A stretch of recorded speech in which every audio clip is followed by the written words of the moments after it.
Aroma gurih daging panggang dan lumuran bumbu kacang yang kental selalu berhasil memikat siapapun yang melewati jalan anggrek.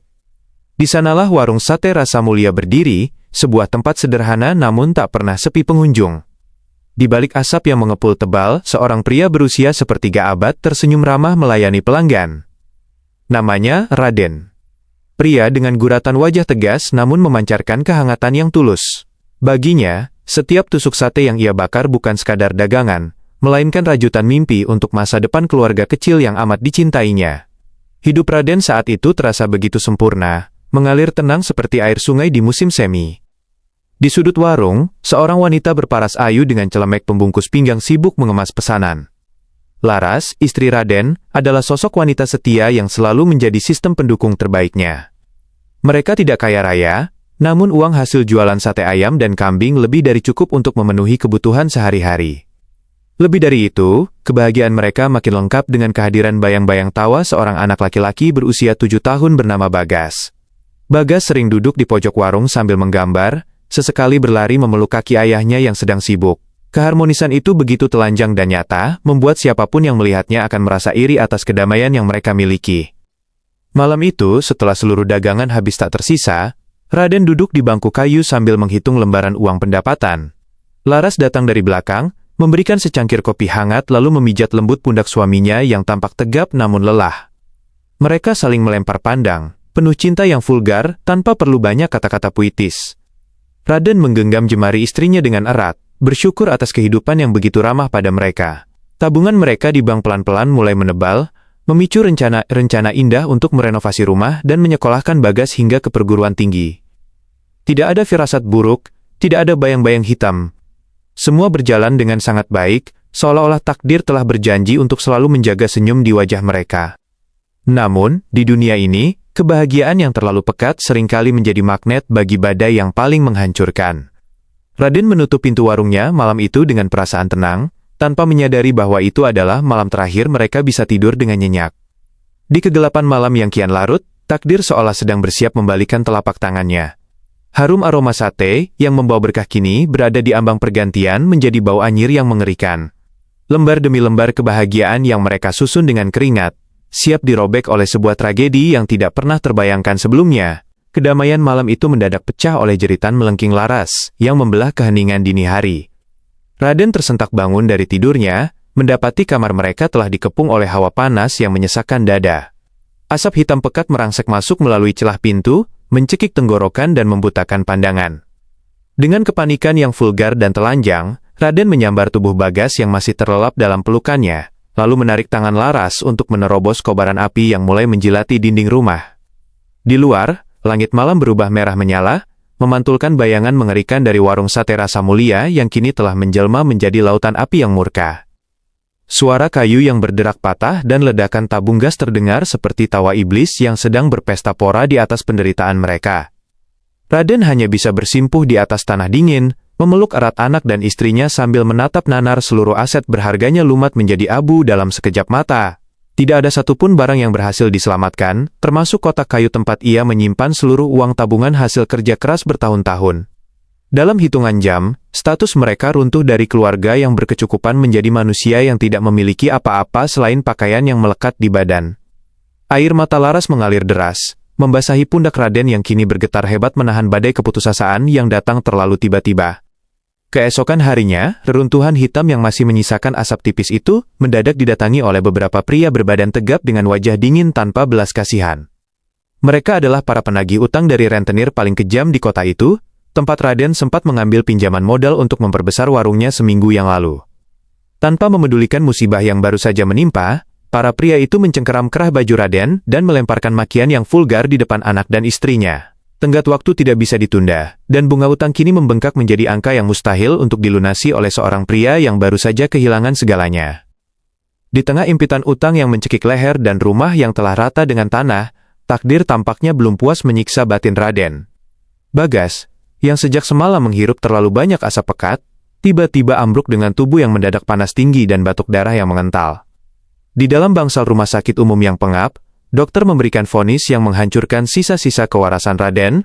Paru-paru Bagas mengalami kerusakan akut dan membutuhkan operasi besar dalam waktu 3 hari, atau nyawanya tidak akan tertolong. Raden berdiri mematung di koridor rumah sakit yang dingin, menatap telapak tangannya yang kosong, sementara waktu terus berdetak mundur menuju kematian anaknya. Raden berlari ke setanan menembus derasnya hujan malam, mengetuk setiap pintu rumah kerabat dan sahabat demi mengemis pinjaman uang. Namun, dunia mendadak menjadi begitu asing dan dingin. Wajah-wajah yang dulu selalu tersenyum manis di warungnya kini berganti menjadi tatapan sinis dan penolakan yang vulgar. Mereka menutup pintu rapat-rapat, mengunci belas kasihan di balik ketakutan bahwa Raden tidak akan pernah mampu membayar kembali uang mereka. Setiap langkah kaki Raden terasa semakin berat, terseret di antara genangan air dan rasa malu yang telah terkoyak habis, menyisakan keputusasaan seorang ayah yang hampir gila. Ketika ia kembali ke rumah sakit dengan tangan hampa, pemandangan di dalam bangsal justru semakin menguliti jiwanya tanpa ampun. Dua orang pria berbadan kekar, suruhan rentenir yang kemarin, sudah berdiri di depan pintu kamar rawat Bagas sambil melipat tangan di dada. Mereka tidak hanya menagih, tetapi juga melontarkan ancaman yang sangat keji. Jika uang muka utang tidak dibayar besok pagi, mereka akan menyeret Laras dan memaksa istri Raden itu bekerja untuk melunasi seluruh sisa pinjaman. Raden mencengkeram kerah baju salah satu pria itu dengan mata memerah menahan amarah, namun sebuah pukulan mentah mendarat di perutnya, membuat Raden tersungkur di lantai rumah sakit yang amis aroma obat. Di atas lantai yang dingin itu, Raden menatap tubuh kecil Bagas yang terbaring lemah dengan selang oksigen menancap di hidungnya, kontras dengan Laras yang menangis histeris memeluk kaki para penagih utang tersebut.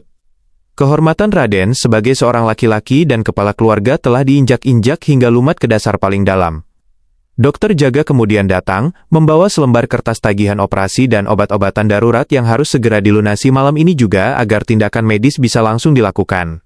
Jika tidak, tubuh ringkih Bagas dipastikan tidak akan mampu bertahan melewati fajar keesokan harinya karena infeksi yang terus menyebar luas. Dalam ruang gelap di sudut koridor rumah sakit yang sepi, Raden duduk bersandar pada dinding sambil menjambak rambutnya sendiri hingga rontok karena frustrasi. Otaknya berputar liar mencari jalan keluar yang mustahil, hingga akhirnya ingatan Raden terlempar pada sebuah cerita lama yang pernah dibisikkan oleh mendiang kakeknya tentang sebuah tempat mistis. Sebuah tempat terlarang di ujung timur Pulau Jawa, di mana manusia bisa menukar kemiskinan dengan kekayaan instan lewat cara yang paling laknat. Nama tempat itu bergaung di kepala Raden bagaikan bisikan gaib yang mematikan. Alas Purwo, hutan terkutuk yang menyimpan rahasia pesugihan sate gagak. Pikiran sesat itu awalnya coba ia tepis dengan sisa-sisa iman yang tersisa di dadanya, namun monitor jantung di dalam ruangan Bagas mendadak berbunyi nyaring, memperlihatkan garis grafik yang kian melandai. Suara tangis Laras yang pecah meratapi kondisi anak mereka yang mulai kejang-kejang menjadi pukulan telak yang meruntuhkan seluruh dinding kewarasan Raden. Keadaan telah memperkosa logikanya secara vulgar. Tidak ada lagi waktu untuk menimbang dosa jika esok hari ia harus melihat tubuh kaku anaknya terbujur di dalam keranda mayat. Dengan tekad yang bulat dan gelap mata, Raden melangkah keluar dari rumah sakit tanpa pamit, meninggalkan Laras yang masih sibuk berdoa di samping ranjang Bagas. Ia memacu sepeda motor tuanya yang butut, satu-satunya harta yang tersisa dari kebakaran, membelah kegelapan malam menuju kawasan hutan paling selatan di Banyuwangi. Sepanjang perjalanan, angin malam berembus sangat kencang, membawa aroma tanah basah dan bau anyir yang samar-samar mulai menusuk hidungnya. Raden tahu betul, melangkah ke dalam alas Purwo dengan niat mencari pesugihan berarti menyerahkan lembar hidupnya pada iblis, namun rasa takutnya kalah telak oleh rasa cintanya yang ekstrim pada sang buah hati. Tepat ketika jam menunjukkan angka 2 dini hari, roda motor Raden berhenti di gerbang masuk hutan yang pekat tanpa penerangan sama sekali. Pohon-pohon raksasa berdiri angkuh seperti raksasa hitam yang siap menelan siapa saja yang berani mengusik ketenangan mereka. Udara di tempat itu terasa sangat tebal dan dingin, membuat bulu kuduk berdiri, sementara suara burung hantu bersahut-sahutan menyambut kedatangannya dengan nada yang merindingkan. Raden turun dari motornya, mengeluarkan sebuah pisau dapur dan beberapa perlengkapan ritual yang sempat ia beli di pasar Louk dalam perjalanan tadi, siap mencari apa yang ia butuhkan. Di bawah naungan pohon beringin kembar yang dikeramatkan, Raden bersumpah pada dirinya sendiri tidak akan kembali sebelum mendapatkan apa yang ia inginkan. Matanya yang liar mulai menyisir dahan-dahan pohon yang gelap, mencari makhluk hitam legam yang menjadi syarat mutlak ritual terkutuk ini, burung gagak. Kengerian yang nyata mulai merayapi kulitnya ketika hawa gaib di sekitar tempat itu mendadak berubah drastis, memunculkan suara tawa cekikikan seorang wanita yang tak berwujud. Raden mencengkeram pisaunya erat-erat, menyadari bahwa ia telah resmi melintasi batas antara dunia manusia dan dunia para pendosa yang tak kembali. Di tengah kegelapan yang semakin mencekik, sepasang mata merah menyala mendadak mengintip dari balik dahan pohon beringin, disusul oleh suara kelepak sayap yang berat. 3 ekor burung gagak berbulu hitam legam hinggap di dahan rendah, seolah memang telah menunggu kedatangan mangsa yang siap menggadaikan jiwanya.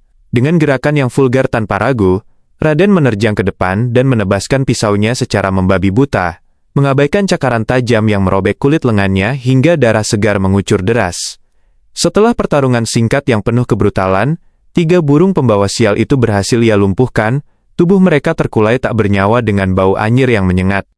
Tanpa membuang waktu, Raden mulai menyalakan api unggun kecil menggunakan kayu-kayu kering yang ia kumpulkan di sekitar tempat angker tersebut. Dengan tangan yang gemetar hebat namun dipenuhi tekad yang gila, ia menguliti burung-burung itu, memotong dagingnya yang hitam, lalu menusukkannya ke bilah bambu yang tajam. Begitu daging gagak itu menyentuh bara api, asap tebal berwarna abu-abu keunguan langsung membubung tinggi, menyebarkan aroma busuk yang sangat vulgar dan menusuk hidung, kombinasi antara bau bangkai dan daging yang hangus. Raden mulai mengipas sate tersebut sambil merapalkan mantra terlarang yang sempat ia pelajari, memanggil para penghuni kegelapan alas Purwo untuk datang bertransaksi. Sate, sate, sate gagak hangat untuk kalian yang lapar. Suara Raden bergetar, bergema di keheningan hutan yang mendadak berubah menjadi sunyi senyap, tanpa suara serangga malam sekalipun. Angin mati seketika, dan suhu udara merosot tajam hingga membuat napas Raden mengembun putih di udara. Dari balik semak-semak yang gelap, terdengar suara langkah-langkah kaki yang berat, disusul oleh suara rintihan, tangisan, dan tawa yang berbaur menjadi satu harmoni yang mengerikan. Bayangan hitam bertubuh tinggi besar dengan wajah yang hancur dan mata yang melotot mulai bermunculan dari segala penjuru, mengepung tempat Raden berdiri. Makhluk-makhluk gaib itu kelaparan, menjulurkan lidah mereka yang panjang dan berlendir, mengincar sate gagak yang sedang dibakar oleh Raden. Ketakutan yang amat sangat mencengkeram dada Raden hingga ia hampir pingsan, namun bayangan wajah Bagas yang sekarat di rumah sakit kembali membakar keberaniannya yang tersisa. Ia berdiri tegap menantang sekumpulan iblis tersebut menyodorkan tusukan sate dengan tangan yang berlumuran darah burung dan darahnya sendiri. Di antara kerumunan makhluk mengerikan itu, sebuah sosok gaib bertubuh paling besar dengan mahkota tengkorak melangkah maju, siap mendengarkan sumpah pesugihan yang akan diucapkan oleh sang manusia nekat. Sosok itu tidak berbicara dengan kata-kata, melainkan lewat suara dengungan berat yang langsung menghantam isi kepala Raden hingga telinganya mengeluarkan darah segar.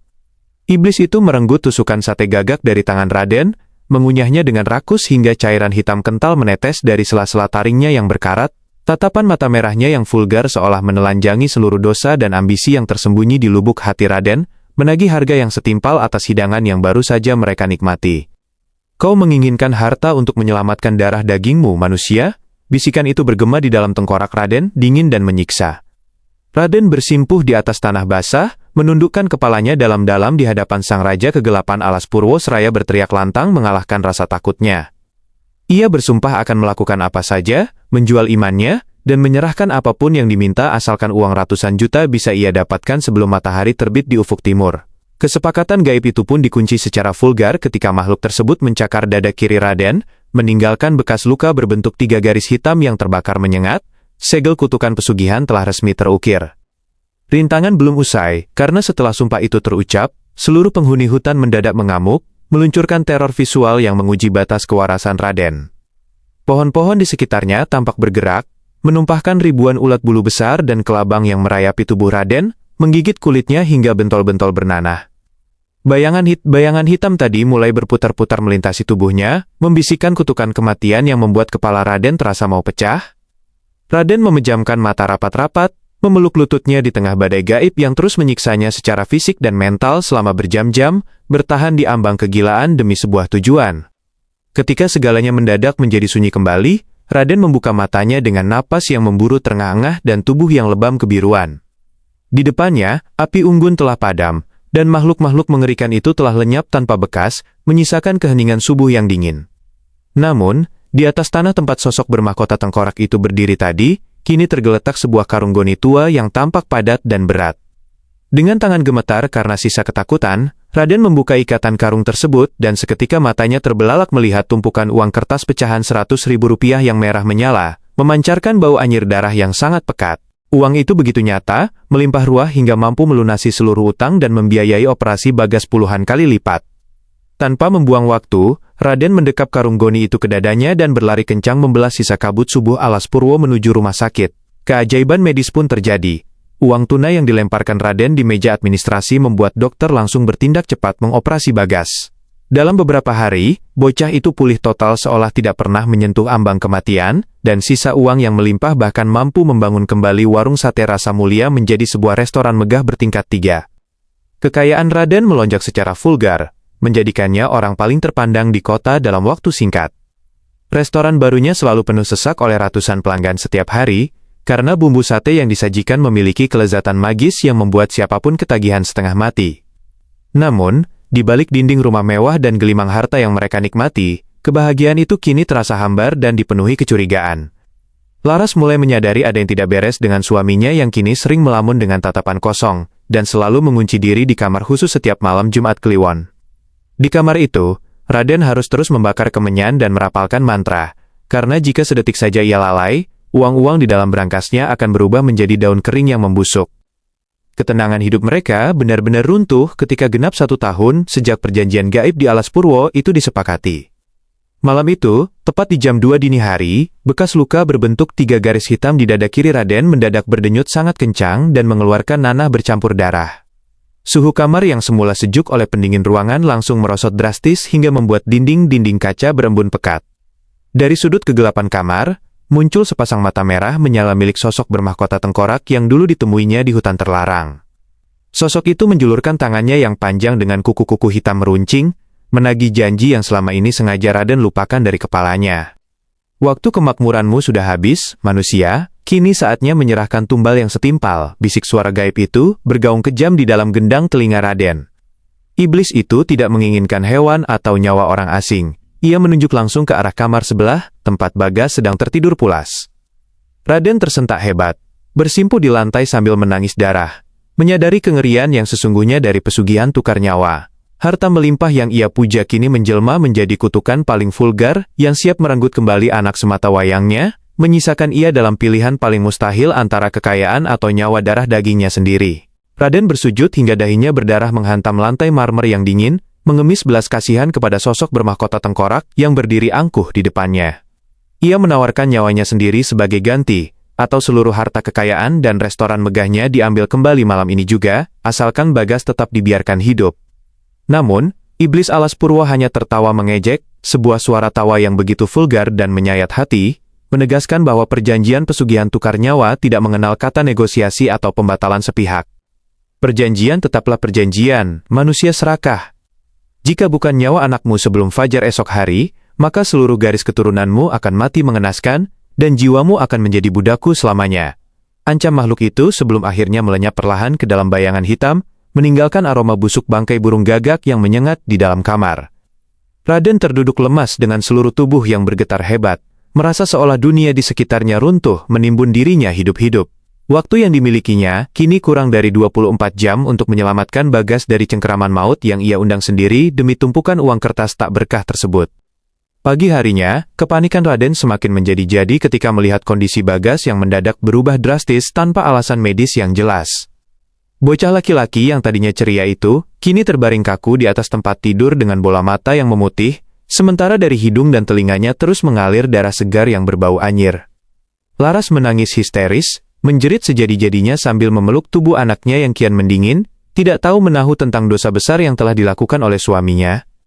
Raden yang menyaksikan pemandangan mengerikan itu merasa jiwanya seperti dikuliti secara hidup-hidup oleh rasa bersalah yang teramat sangat vulgar dan menyiksa batinnya. Dalam keputusasaan yang berada di titik nadir, Raden mencoba mendatangi beberapa dukun sakti dan ahli supranatural di pinggiran kota untuk meminta bantuan memutus kutukan tersebut. Namun, setiap kali para paranormal itu melihat bekas luka 3 garis hitam di dada Raden, mereka langsung menggelengkan kepala ketakutan dan mengusir Raden keluar dari rumah mereka. Semua usaha yang dilakukan Raden menemui kegagalan total, runtuh tak bersisa, menyisakan satu-satunya pilihan terakhir yang paling sulit dan mengerikan yang harus ia ambil.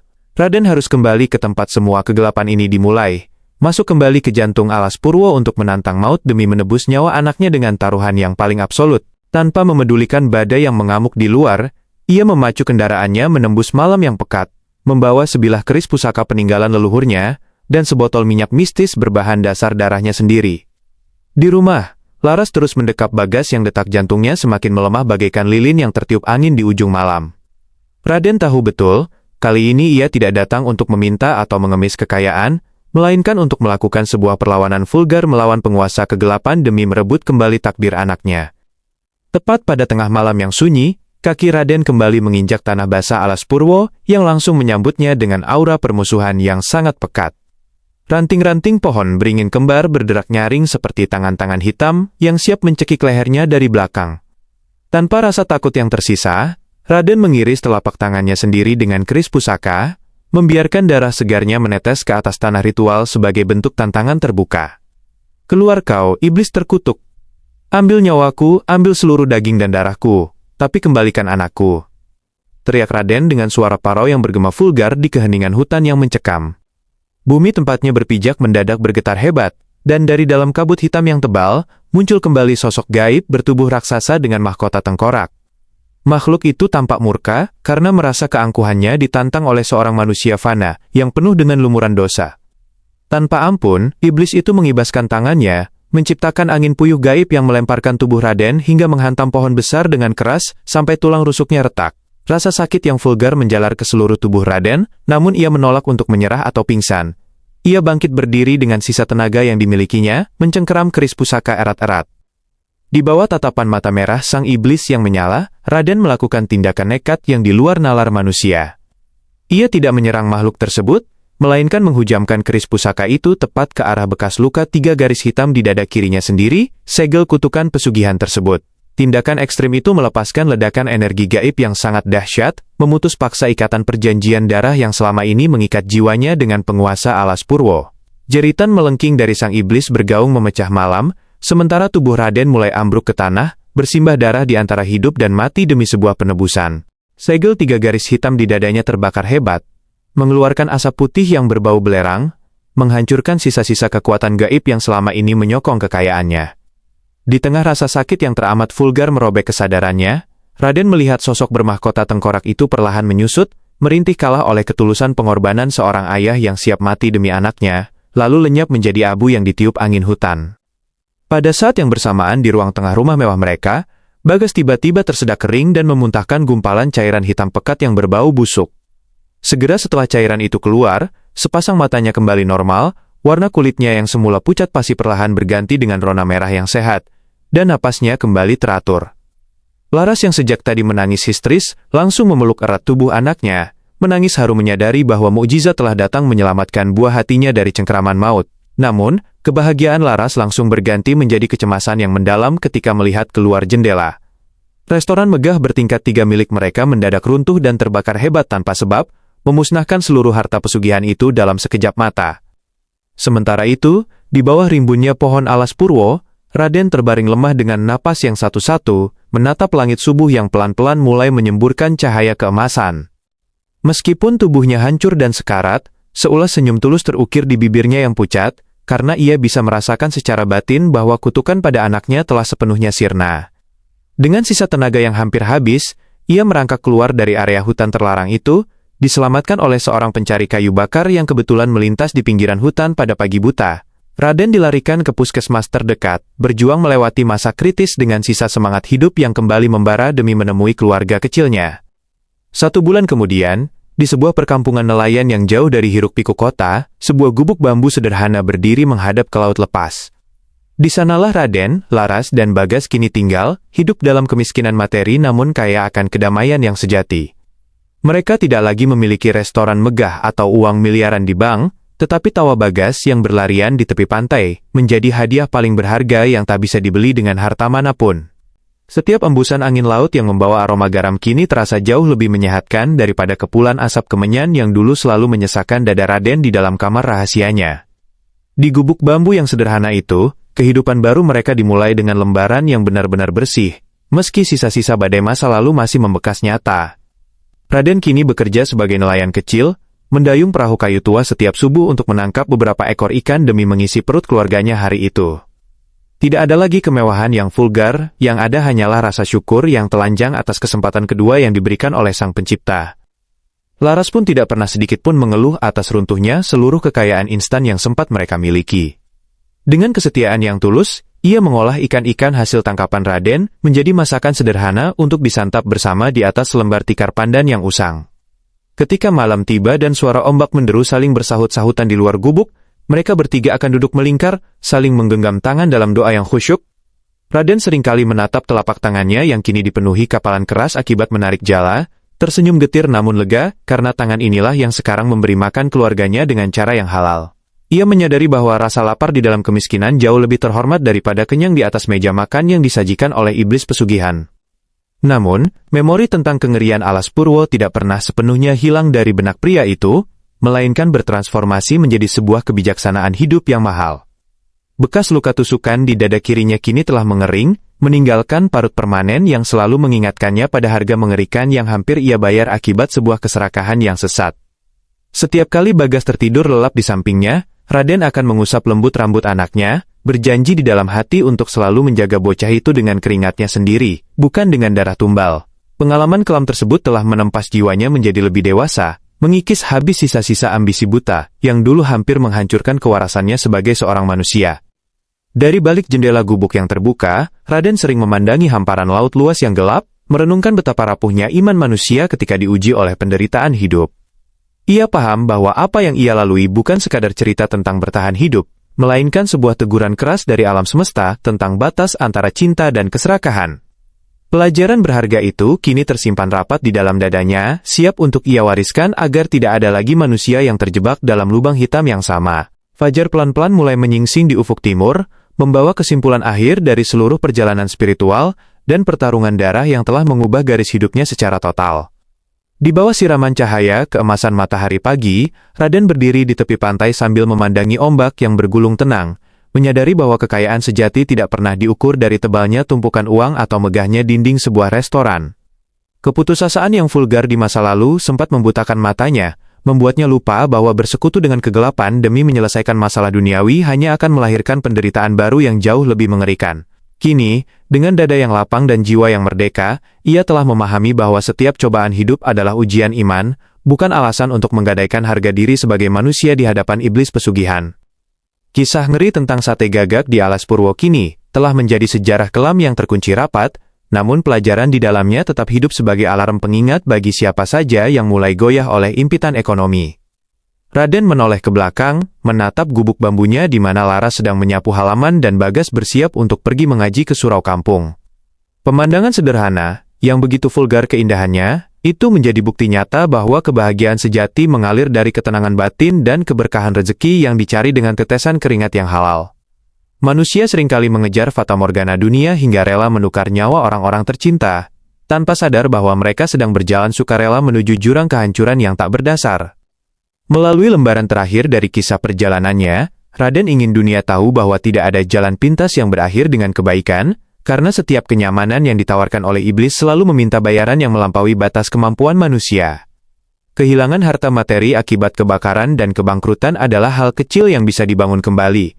Tetapi kehilangan jiwa dan keselamatan keluarga adalah penyesalan abadi yang tidak akan pernah bisa ditebus oleh emas segunung. Sumpah untuk jadi kaya yang dulu pernah digaungkan di jantung hutan terlarang kini telah berganti menjadi sumpah setia untuk hidup jujur di jalan yang diridai oleh Sang Pencipta. Matahari kini telah berkejaran naik tinggi ke angkuh langit, menerangi seluruh perkampungan nelayan dengan kehangatan yang merata tanpa membeda-bedakan kasta.